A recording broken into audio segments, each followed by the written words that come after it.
Well, hello. How is everybody doing? So, welcome to the Windy City Block by Block Real Estate Show. I am your host, Dawn Haley, and I'm always so happy to come and talk about real estate. How's everybody doing? I know you got to be happy to start seeing some of that snow melt. I mean, it was beautiful, but now like me, I know you're like most of us were ready to see that sort of disappear and start to see the flowers and the grass start to blossom. So I hope everybody is enjoying, well, actually settling down from their daily routine and thanking you if you have a moment to sit and listen to my show because we're going to talk about a lot of things today. I wanted to keep it kind of light this time because I did have a couple of deep programs where I was really getting into some interesting things. But I want to say this though, my last show, if you know anybody, it doesn't necessarily have to be you, but if you know anybody who is struggling with their real estate taxes or they're concerned or it's gone up and they just don't know what to do, please, this is worth me going back and telling folks again, please check out my last show. It was I had an attorney by the name of Ryan. I want to say his name, Shafe Guess. He is a real estate tax appeals attorney, and he came on the show and he was giving us some really good ideas. And I'm just going to tell you, and I'm not going to talk a whole lot about it, but he was just sharing how so many homeowners don't take advantage of the things that they're supposed to be, such as your homeowners exemption. If we're some of us who are in our that are 65 years or older, not taking advantage of the senior citizen. I just had a client whose father was a vet, and he didn't even take advantage of the veterans exemptions. And these can make a big difference and a big impact on your monthly mortgage, because it's getting to the point now, a lot of us are paying more for our taxes and then the breakdown of the principal and interest, which is great. I mean, great in terms of our principal and interest, not great that your taxes, you're paying more for your taxes, but great that the principal and interest, because of the low interest rate, the principal and interest. So so that's a great thing. But definitely you need to take advantage. He even talked about that people who are looking to buy a property, if you're looking at a piece of property where the taxes are high, you can even start to appeal those taxes. So, so really go back and check out his show.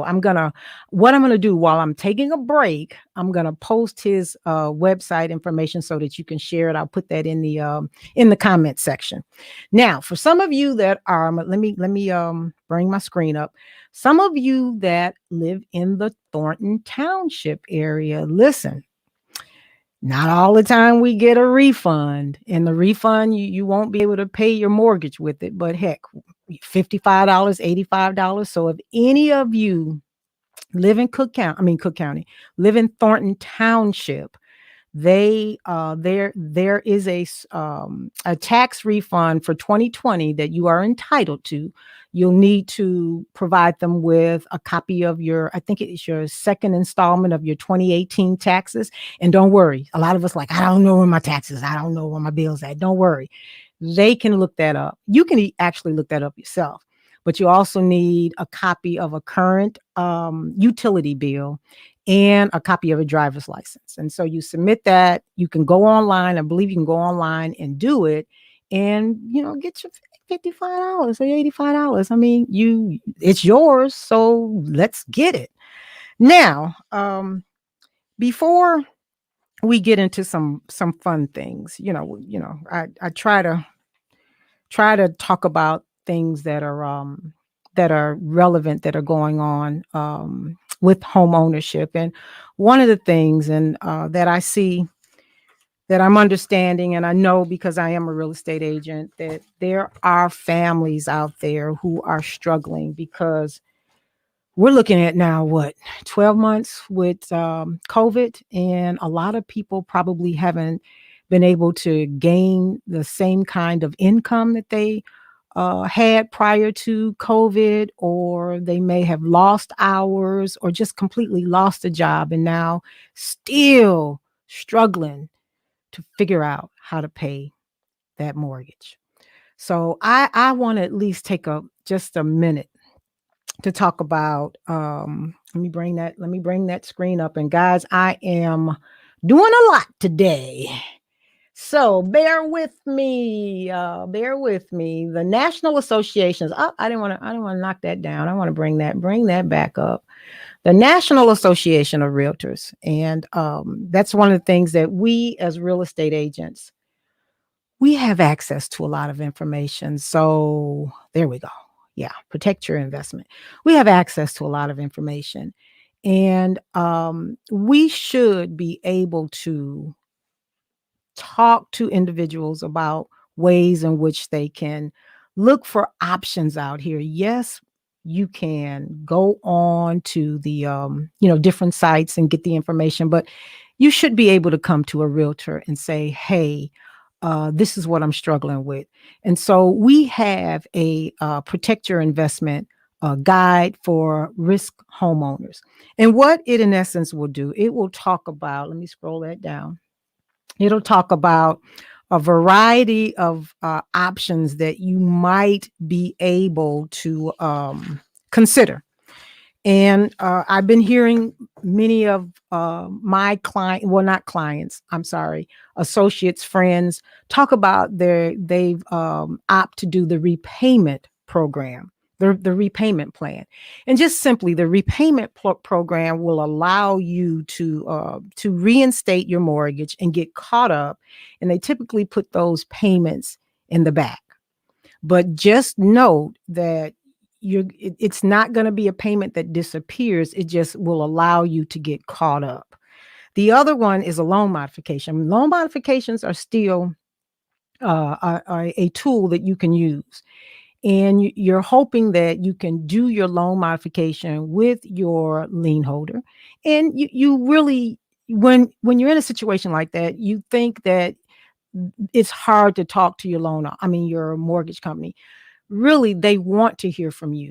Now, depending on how many homeowners are going through that same situation, they might have to ask you for information over and over again, or consistently look for information that maybe you have already sent. So, just be patient and learn what your options are. And this is a good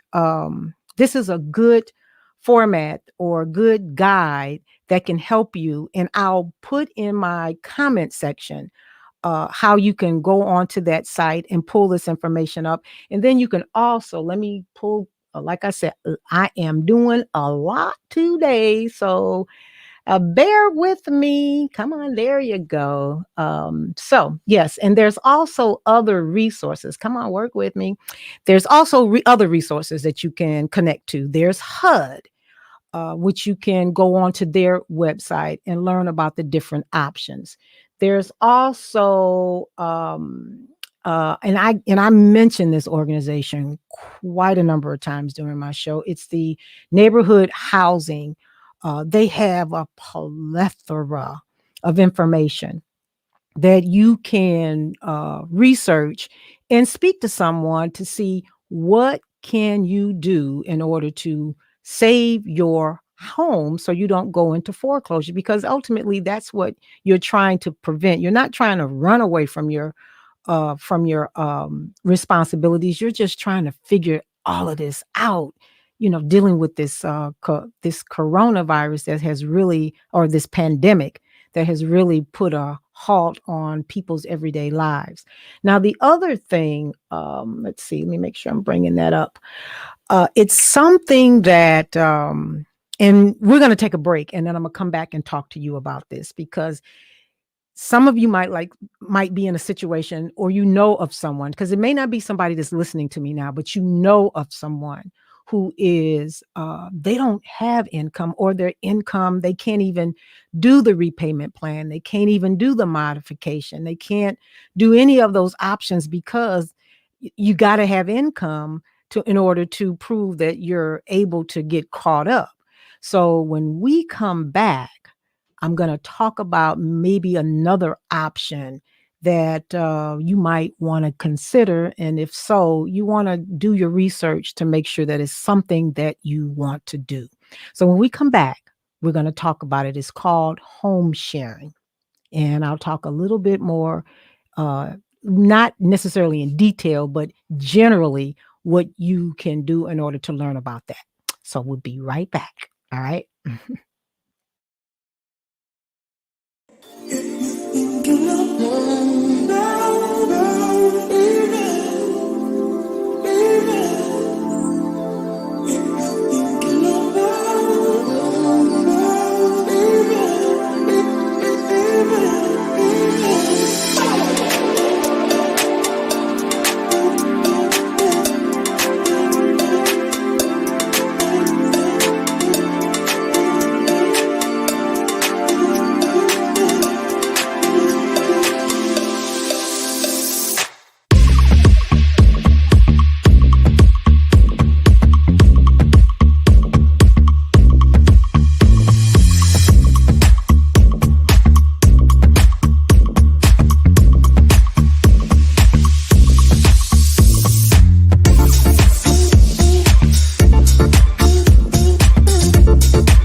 All right, so we are back. So I was talking a little bit about an option that you might be able to consider called home sharing, and how home sharing became an ideal that or concept that I can share with you is some years back. I mean, some years back.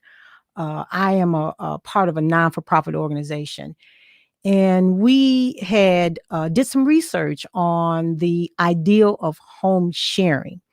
And we thought that at that time, which was, like I said, it had to be maybe 10 years ago, maybe even more, that this was an ideal that may be useful for someone who may be challenged with income and need to figure out some way to bring some additional income, for a senior who may be still wanting to live in their home and they wanted to be able to have companionship. So home sharing at the time was something that we thought would be a great idea. But unfortunately, at that time, that really wasn't a concept that people were ready for or willing to make the sacrifices for. And we found that that really was the issue, that people just weren't ready to make sacrifices. The homeowner just didn't like the idea of sharing their space. And then the home seeker, that's the person looking to rent, just wasn't ready to come into a home and share. So that made it really difficult. But now things are a little bit differently. People are in a situation that they've never, probably many of them have never been in before. So they may be a little more tender about the idea of home sharing. So let's talk briefly about home sharing. Home sharing is when a home provider, someone who has a home, is looking for someone, is a home seeker, someone who needs a home to live in. And this particular consumer guide to home sharing sort of breaks down that concept of what home sharing is about. And it really, the technical part of it is easy. It's the practical side of it that becomes a little bit hard. And so if home sharing is something that you think that you might be interested in doing, then I will put that link in the comment section so you can pull up the information. It's probably about, let's see, it's an 8-page, or no, it's more than that. It looks like it's yeah, it's about a 13, 15-page document. No, 16-page document. Yeah. And it sort of breaks down language and, what you can expect in that process. And this could be a way, depending on, how many rooms you may have available, that you might be able to consider renting out rooms. Now, I will say this, that, you just can't decide this is what I want to do. There's things you got to consider when you're thinking about that. One, is there going to be a zoning issue with the town that you're living in? If that's, you want to make sure that you're not creating a problem for yourself when it comes to what the zoning is in the particular community that you're living in. But if that's not an issue, the next thing that I would say, here in Illinois, let me pull that up. There is a great source. It is called the community. What is it? The community. I'm rolling this thing up here. It's called CIC, which is, I'm trying to think of, I'm trying to see what the acronym. Oh yeah, Community Investment Corp. And I should know this because I attended their property management course and it was excellent. It provided you with all the tools that you would need in order to be a landlord, because even though this is called home sharing and you're somebody is coming into your home, if that's something that you're interested in as a way of creating income for yourself, you're still in what is called a landlord tenant relationship.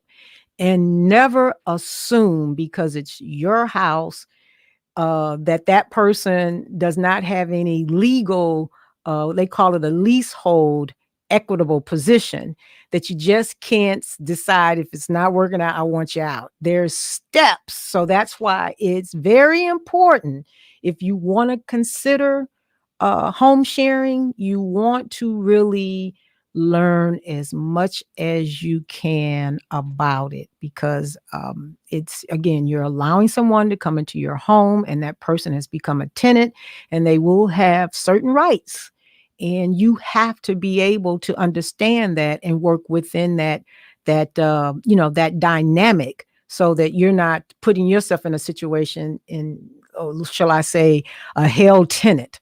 So again, that's something, and and you got to know the good with the bad. You got to know the good with the bad. So, but it might be something that you may want to consider as a way of creating some income from yourself. So, income for yourself. So that's just something to think about. And it's like, in desperate times require desperate situations. And I won't say that this can't work out, because home sharing um, is not a new thing. Home sharing has been going on in some countries for over 20, 30 years. That's how they survive, is home sharing. As a matter of fact, when certain families were coming from the South, that's what they did. They home shared until they were able to get back on their feet and then move out. So home sharing is nothing new. It's just that we have, gotten to a point where we don't want to share nothing anyway. What's mine is mine, and I don't want nobody sharing my stuff, which you have the right to feel that way. But this will just give you something else to think about. Now, so much for the heavy stuff. Now it's time to have a little bit of fun. So, you're thinking about selling your house, or you just bought the house, and maybe the colors are not really what you like. You like to switch it up a little bit. And now that we're spending a little more time at home, uh, painting is a great way to really just bring out the character of your house. And so, as I'm sharing things with you, I'm learning stuff myself. So let's talk about colors and what's best. I was reading where, depending on what position your house is in, if it's in the north, the south, the east, the west, there's certain colors that work better. For example, it says that, of course, black absorbs all colors, white absorbs none, and blue absorbs red. So this was their recommendation for you if you're thinking about doing some painting, because if it turns out that you buying some paint, which can be costly, and after you put it on your wall and you figure, I don't like that, and now you didn't wasted some paint. So I'm going to post what the recommendation is for painting your rooms. And for the north rooms, it says light in these rooms is cool and bluish. So bolder colors show up better than muted colors. So lighter colors will look subdued. Use strong colors, it says, for your north rooms, which, you know, again, I didn't know that myself. So I'll have to try that. And then it says for south rooms, it says lots of high skylight brings out the best cool and warm colors. So in your south home, your rooms that are facing south, they recommend soft colors. And again, I'm going to post this. Um, the other thing, it says rooms facing east are warm and yellow. I kind of put these colors up here just to give you an idea of colors, just not looking at me. Um, and it says warm and yellow colors for your east rooms. And finally, for your west rooms, it says evening light in these rooms is beautiful and warm with light colors. Again, light colors that makes the room, it says, no, it says produce shadows and make the colors look dull. So it says light colors, evening light colors in this room is beautiful and warm, while scant morning light can produce shadows and make the colors look dull. So I am going to post that so that you can kind of see if that's something you might want to do in the near future in terms of sprucing up your house. And then if you're looking to sell, it's always good to keep your colors light, because lighter colors tend to make the room look larger. Darker colors tend to make the room somewhat smaller. So if you're looking down the road and you think your walls might need a little sprucing up, so look at those lighter tones and then follow the instructions that I'm going to send you um, when I upload them. Now, before we go into the next segment, we're going to talk about landscaping. I came across this really neat you said do it yourself, Divi podcast. This young lady, she does a lot of things at very inexpensive ways. And so when we come back, I'm gonna post her website and her podcast so that you'll be able to check out some of the simple things to sprucing up that outside, because buyers are starting to come out now. They're starting to come out. And a lot of times they're first going to get an impression of your outside of your home before they even think about going inside. Yeah, we'll send them the the listings on it and they'll go through it and see the inside, but they're going to drive to the house. And so you want to have a warming and welcoming outside so that can bring them inside and of course get the highest best offer for your house. So when we come back, we're going to talk about what are some of the things you might be able to do for landscaping to sort of spruce your house up. Be right back.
All right, we are back.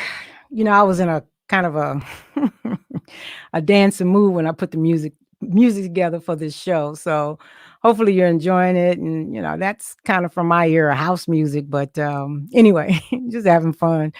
So I was talking about All right. So it's now you're thinking about selling, or you just, again, this could be useful for someone who just purchased a home and they're looking to do some interesting things once spring or the flowers and the trees and the grass starts turn green. And then it's a great thing for you to start doing anyway to get you outside and getting you, there's that natural health side of me coming out, getting outside and getting some sun and, exercising so that you're not, because we've been sort of piled up in the house, and you can go outside and do some interesting things to your house and get it friendly looking. And for those who are looking to put their house on the market, then you might want to do a little sprucing around. So let's talk about some of the simple things. Let me bring this young lady up with her DIY beginner landscaping, because I'm gonna tell you, I don't have a green thumb. I just don't. And I always thought I would, that's just beyond me. But you can learn how to get a green thumb by getting outside and playing around with that dirt. But some of the things that it's suggested that you do is to plant a tree. Well, yeah, it a tree can definitely make for, let's see, can I bring this? It's like you can't see a whole bunch of it, but you can see that tree right around there. A tree serves a lot of purposes. Serves as a way of giving you shade. It can also just add a different flavor to your house. Now, I hate to say this, I'm not really a tree person, but I love seeing trees on somebody else's yard. But from what from based on trying to improve your outside, a nice little tree in front, maybe outside of the area that is owned by they say is ours, but it's kind of the cities, but they say it's ours. You can put a tree there, and if you have a nice backyard where it's not so close to your home, because one thing about trees, I will say this, and I'm not putting a bad spin on trees, because you need trees for oxygen and all the things, the good things that the Lord allows the trees to do for us. But if you don't want it too close to your house, because trees love to find the water source, but it's a good idea in terms of, they say, in creating a more warming feeling with your house. The other thing is green up the grass. Grass is taking a beating these days. I don't know about your grass, but it's like it's beautiful during the springtime, and then once that sun continues to beam on it, seems to turn a little brownish. But if you got a thumb for keeping your grass beautiful and green, if it needs some areas where you may need to see things popping up here, where you may need to lay down some grass seeds or something like that to kind of cover up some of your bald spots, do that, to give your outside a more compelling view. Landscape lighting, and I'm going to do a caveat to the lighting. Landscape lighting, let me put that off, because you can only look at that for so long. It just says you want to put some landscape lighting out. It helps to bring character to your property, especially around the home, in just certain areas that what you like about your house. So somebody else will like that. So putting some light around the house sort of helps with making it pop. Yeah, that's the word I'm looking for. Pop.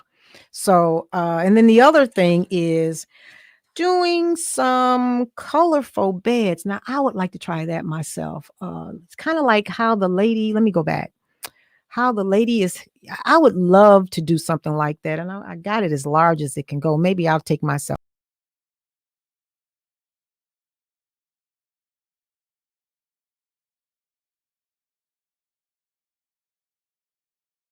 areas where you may be getting a lot of, a lot of drainage, having flowers around to help eat up some of that water, can definitely help in terms of drainage, depending on how your landscape is. And that's something that I can't tell you. That would have to be someone who's qualified.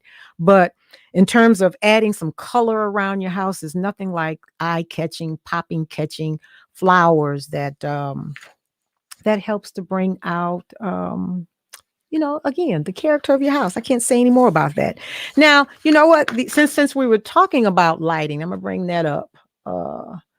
I learned some things about lights, and we all probably do it if we are homeowners. We when we're away, we want to have lights on, and when we're home, we want to have lights on outside, so that we are just living in, no matter where you're living, we're just living in times where you just can't be too extra careful. And so I was learning, it says, let me pull that up. It says, boop, boop, boop, boop, burglar prevention, should you leave the lights on? And my take is, yeah, you leave them on. But what it's saying is, this doesn't simply alert people to the fact that someone is home. It allows you to see anyone approaching your home. So one, it's good to leave the lights on. However, they're saying when you go out at night, you'll be able to get the, oh yeah, it's just saying once you leave the lights on, you'll be able to see your door better and having a better visual once you come, once you're coming home. And if you have a porch light, you should leave that on as well. I always mention I used to work in a village, and I would always see officers going to and from their office. And one of the things that the police chief used to always say, that lighting tends to deter crime. And so that's just so important, as you're trying to keep your home as safe as possible, to try to lighten it up as much as you can. Now, what it does say, when lights are out, exterior lights left on all day can give the impression that nobody is home. And when we go out, or we're going to be away from the house for a long extended time, for 2 or 3 days, what they're recommending is that you put your lights on a timer. Because one thing about, they say, with burglars, they know habits. And if they see certain things that are too consistent, too often, then that will give them the impression that you're not there, especially if a light is constantly on, if a front light or back light is constantly on, that may give them the impression that somebody is not home. When you go to sleep, it's stating that you should, of course, leave your lights on outside. And if you have those motion detectors, that's good to have around your house for your protection. So these are just some things that it's just good to know about lights. And the automatic lights, along with a lot of us have the ring, and so that sort of gives us some level of protection, so that light tends to deter crime. And what they also suggest is, when you're putting up your landscaping, try not to put your landscaping up so that people can hide in those crevices, and deter you from being able to see them. So you want to keep your landscaping so that it's open and not obscure, where people can sort of hide in order to do some things that they shouldn't be doing to your house. But at any rate, it is boy, time just goes by so fast. What I'm gonna do is take another break. Oh no, not gonna take a break yet. We're gonna talk about, and then we're gonna take a break. We're going to talk about how to disinfect your house. With sellers now concerned about COVID, which quite naturally they should be. And when people are coming in and out of their house, we as realtors, we're supposed to notify the seller if, in fact, our client has been exposed to COVID, if they've come in contact or have had it, or all of that. And in reality, that is hard to manage. That doesn't mean that we don't still ask those questions, but people don't know if they've been in contact with someone. So signing those letters and sending it to the different real estate offices and saying that, to my knowledge, no, I don't know, does not mean that that's the case. So what should you do if you're a seller and you have to open your house up because buyers are not going to buy? I mean, they're trying to get us to do virtual, but in reality, would I buy a house that I haven't touched, smelled, looked under crevices, even though I can do the home inspection? But would I buy a house that I just saw from the lens of a camera? Nah, not me. And I don't recommend that people do that. I'm not saying don't, but I don't recommend it because you need to be able to see and feel and touch and smell at least something, because an investment like that, you need to be able to do that. But that being said, most buyers are going to want to come inside your property. So I learned something new with disinfecting. Simple as I use bleach a lot. Bleach as it relates to thinking it's cleaning and getting rid of the viruses. But I'm learning that bleach alone only kills the virus. It doesn't clean. So now I'm like, oh, okay. So, when I come across my little spray can, let me get that come across my little spray can and I'm spraying all over the place after I think, cleaned up, and I'm spraying that bleach. That's not cleaning. You need, and I've heard this, and you may have heard this too, that the coronavirus, whatever that is, broken down, you smart people can tell you that, whatever that is, it's soap and water that kills it. So when you're cleaning, you should always clean with soap and water. I know that's should be common knowledge, but what sort of caught me off guard is I'm like, okay, I use bleach all the time and thinking that should be sufficient along with what I'm doing, but they're basically saying use bleach to clean disinfect, but you need to come behind it with soap and water. So those are just some simple things. Obviously, bleach can't be used on everything. You don't want to use bleach on some of your non-porous floors because you're going to mess them up. And so that's just some things, some minor things. I mean, it's minor, but it's good to know. I know we've got to be, with me again, my natural side of coming out, we got to be so careful that we're just not putting so much disinfectant and those antiseptics on our hands, because it's going to wipe away our natural oils that our body needs in order to do what it does. But that's just the natural side of me.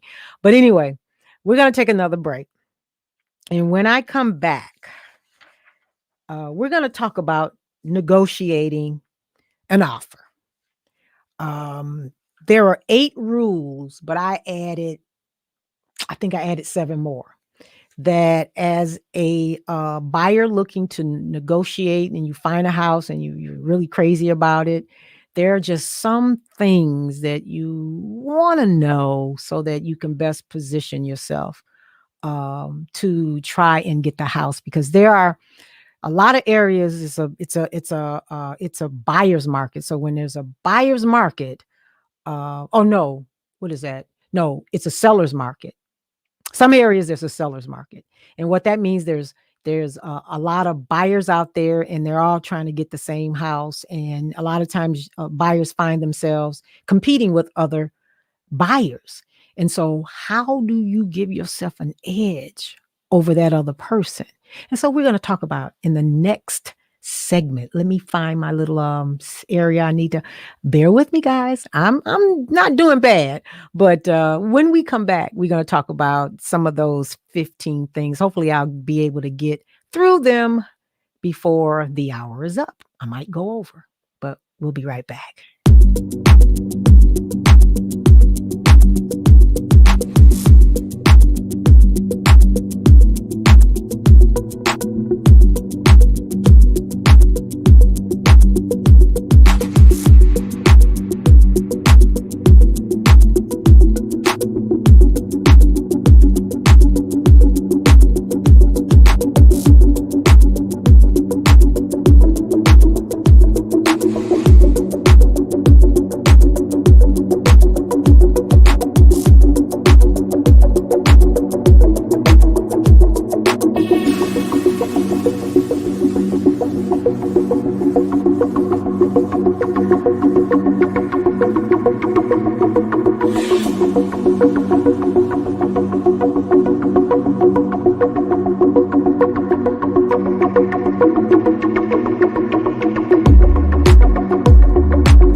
right. We're back, or I'm back, like somebody here with me.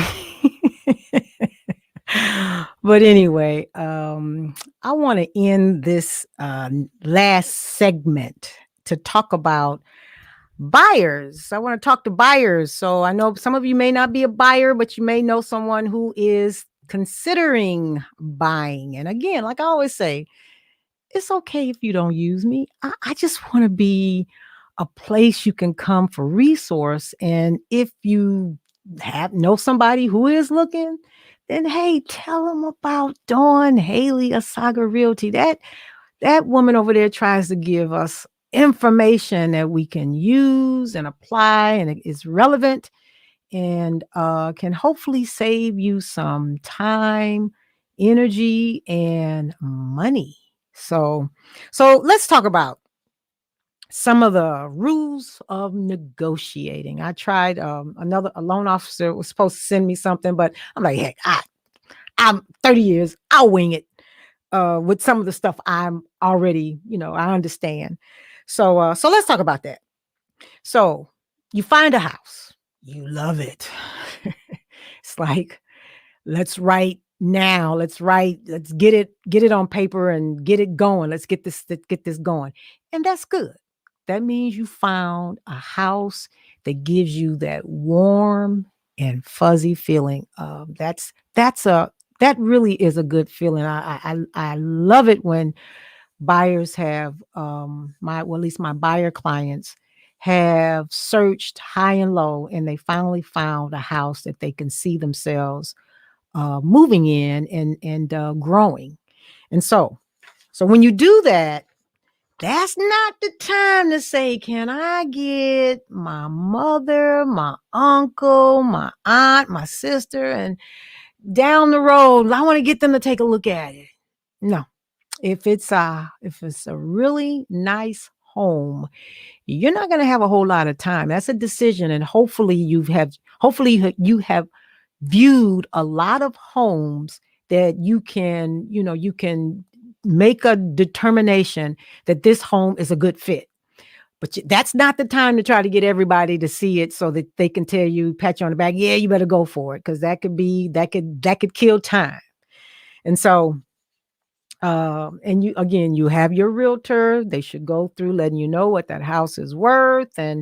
But if once your realtor submits that offer and they find out there's other offers on the table, and it happens, and I can't tell you whether it's factual or not, you can only go on the information that your realtor has been given.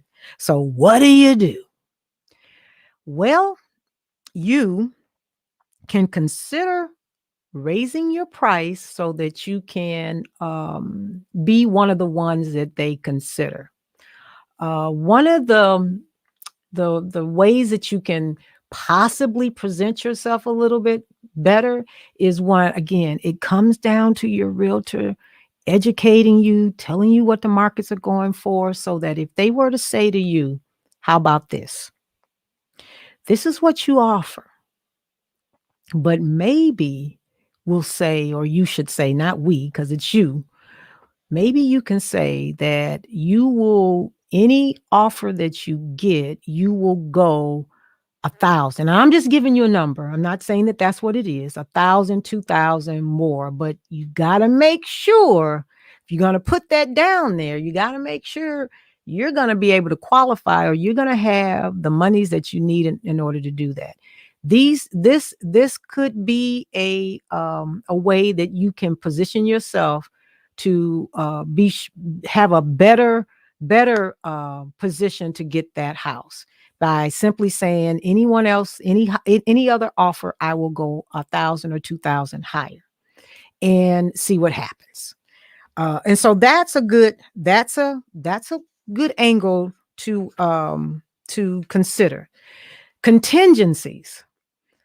Most first-time home buyers don't have a home to sell, a contingency. So they're going to be in a better position. If you have a home to sell, I know it's probably scary to sell your house first or get a contract on it and know that you've got something going. Some buyers want to say, hey, I'm not gonna do anything until, or I'm gonna do it all together. And what you could be doing if you're doing it all together, in other words, what I'm saying is you look for your house and you find another house so that you have no other choice but to do a contingency. But if you can avoid having a contingency of another buyer closing or selling their house, and then you closing with the buyer, and then now you got to close with the new seller. If you can avoid some of those contingencies, that'll move you up the scale, because sellers and really don't want to have to worry about two transactions before you actually close on their property. So consider your contingencies. And and when I say not all contingencies should be waived, because you never want to you never want to say, I don't want to do a home inspection. To me, that could be setting you up for a problem, because just because that house looks great, and when you walk through, you're like, oh, wow, I got to have this house. I don't even need to do a home inspection. No, that is something that I would never, ever, ever, ever, ever, ever, ever recommend anybody do, unless, of course, it's, I don't know. I don't even think it's a less of course. I'm sorry. There is no less of course.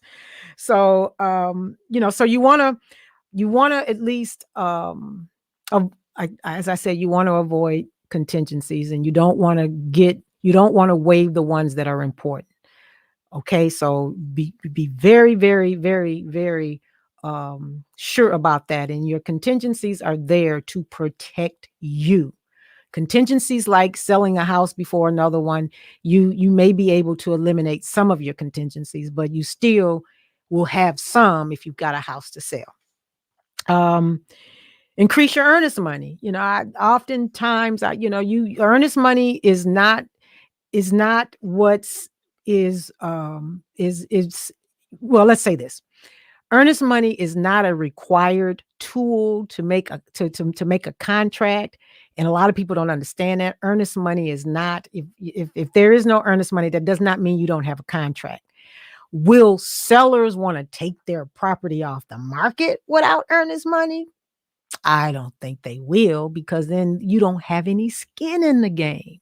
So if you're in a multiple offer situation, maybe you look at putting down more than just what is the typical amount. And I'm not going to say what that typical amount is, but whatever that is for the area that you're in. And at least the seller will know, okay, this person here, they at least have some money because they're willing to put that up. Now you want to be sure in putting that kind of money up, you're going to want to do everything you're supposed to do in terms of getting your mortgage and all of that. You don't want to look as though you're the one lagging on it. You want to, and then change your mind. When you put down some earnest money, you got to be sure, you got to trust the fact that you know that you're moving forward with this, and you're not going to wake up and change your mind. And that's going to be a problem with that earnest money. But in terms of positioning yourself to be considered over someone else, then you may want to think about putting down some more earnest money.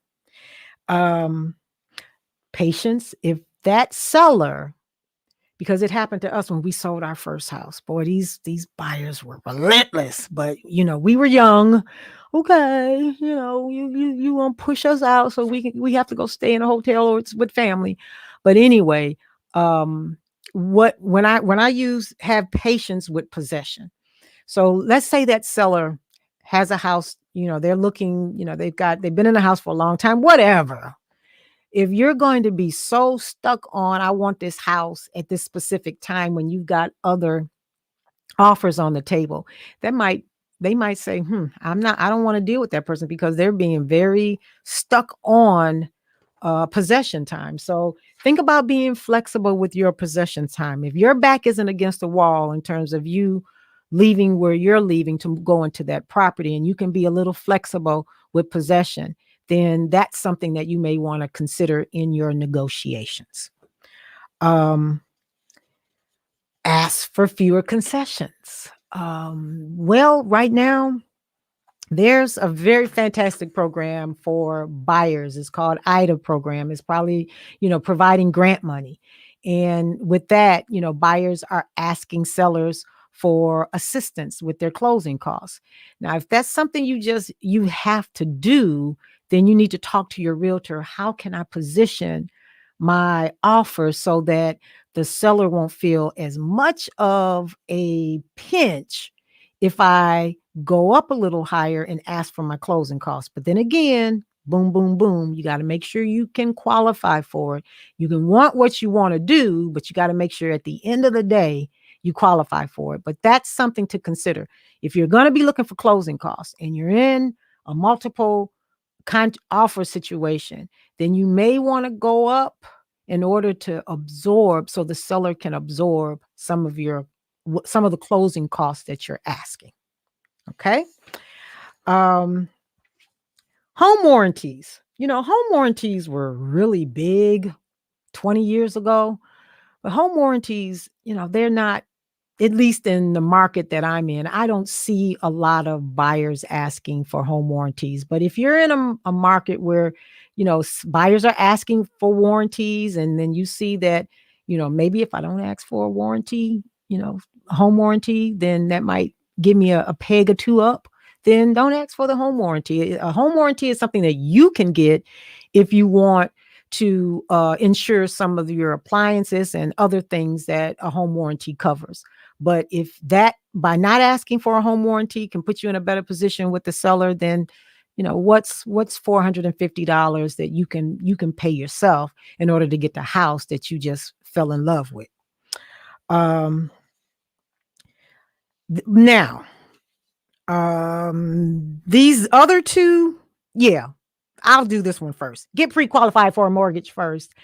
You should, no buyer client, you should never ever ever ever ever ever, and I stress that, you should never ever ever ever ever ever go out looking. You can look on the internet, you can look on other mediums to look at houses and homes to say, okay, I could see myself. That's something I could see I like. But you never should really go out looking for a home until you are pre-qualified.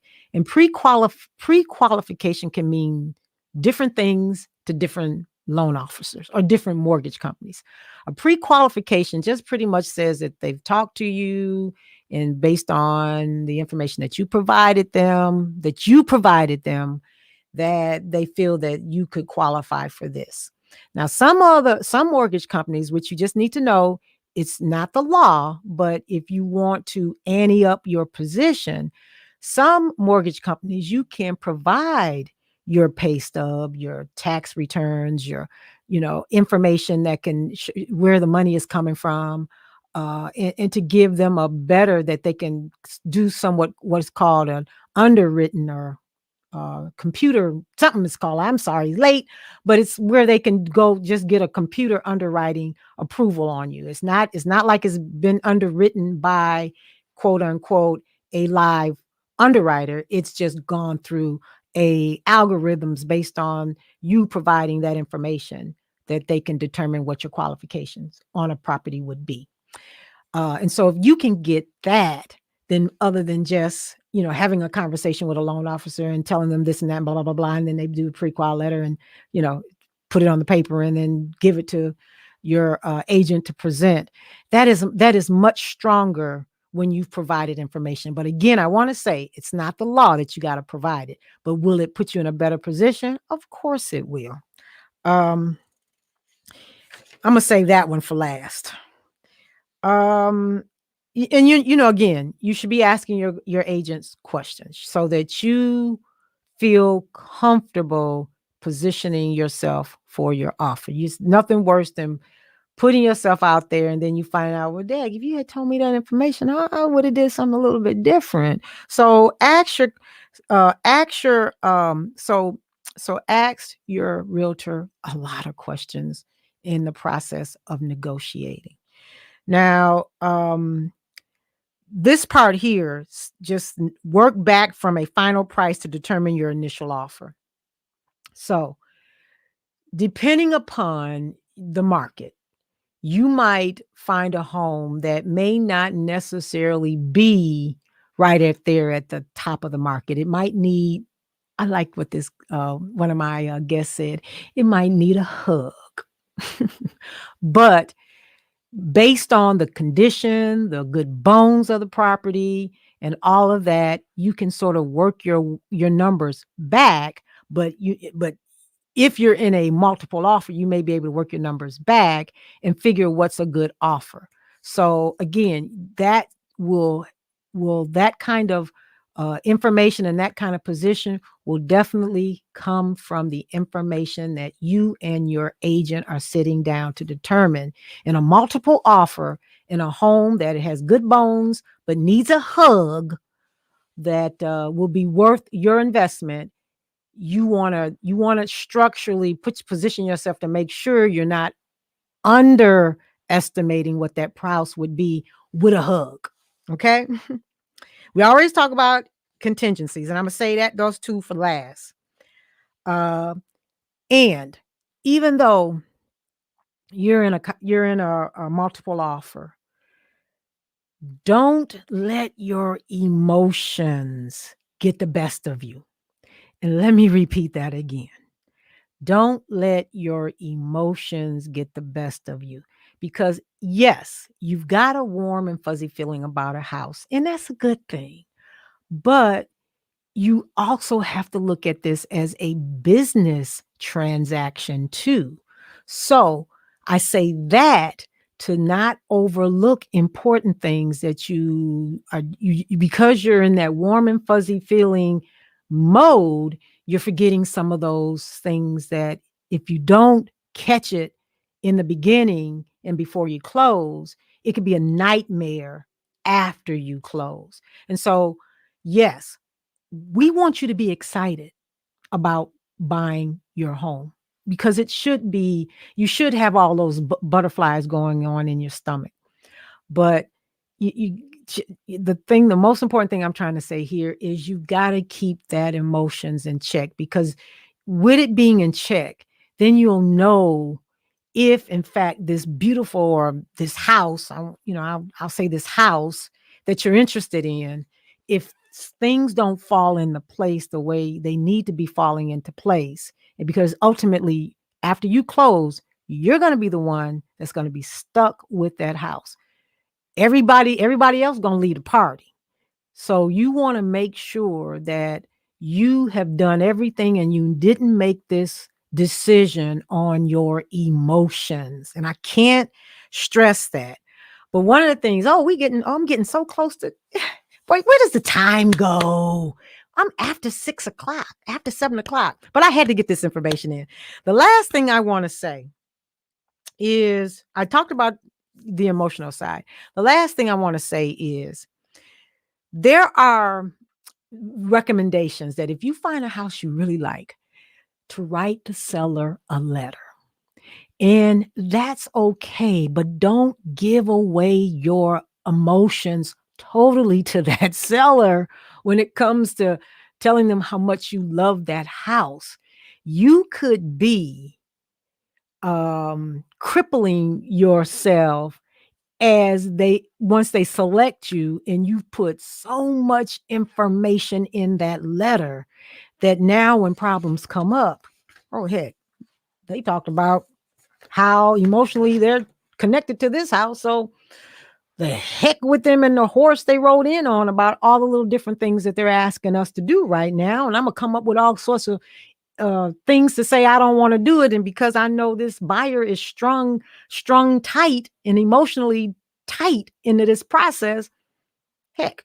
So bottom line is, it's nice to write a letter. It's nice to tell the seller, all the positive things about their house, so that can give you a little edge of them thinking about you when they're looking at all these multiple offers, because everybody loves to feel loved, regardless of what capacity you find yourself in. But please, when you write that letter, don't weaken your position. So I think I got through that. You can see I've when it comes to negotiating, I try to give you guys a little, for those that are looking to buy real soon, or getting in the market, remember those few things that I shared. But I am unfortunately going to be on a little hiatus. And I mean by that, I won't be for the next couple of weeks. I'm trying to bring that up. Please, please come on, work with me. For the next couple of weeks, I am a part of a non for profit organization. And let me bring it up. Yes, and let me share it. I am part of a non for profit organization. And it's one of our babies, and our mission is to serve the homeless. And we're doing a big virtual fundraiser, and I just need to put some time into helping our organization really put a nice virtual fundraiser together. So I will be on a break for the next 3 weeks, but when I come back, I wanted to talk about it today, but I said to myself, because some communities are going through their election tonight, I didn't want to appear as though I was putting any particular person that's running for office. I didn't want to create any problems. So I decided I was going to wait until my next show to talk about how important it is for us homeowners, and those once we take ownership in a community, how we need to hold our local leaders accountable. And now more than ever, because of COVID, we have more power than we think we do to at least be heard about how we feel they're governing our communities to help our appreciation in our properties stay current and keep moving up. So, with that said, that's going to be another powerful piece. So I go from light to heavy. But when I come back after being away and helping our non-for-profit organization, I want to talk about how we can collectively get involved with our communities so that it can help our communities, regardless of where we are or who we are, that we need to hold our local elected officials accountable. So that said, it is time to say goodbye, folks. I'm trying to get I hope I didn't do such a bad job trying to keep up with all the information that I have here. Please, please, if you like the information that I'm bringing, share my shows, share me. I again, if I can't help you, I hope I can give you some information to help you. But that being said, I want everybody to take care of themselves, take care of others, be safe out there, and then I'll see you in 3 or 4 weeks. But don't forget about me. But anyway, everybody take care. Peace.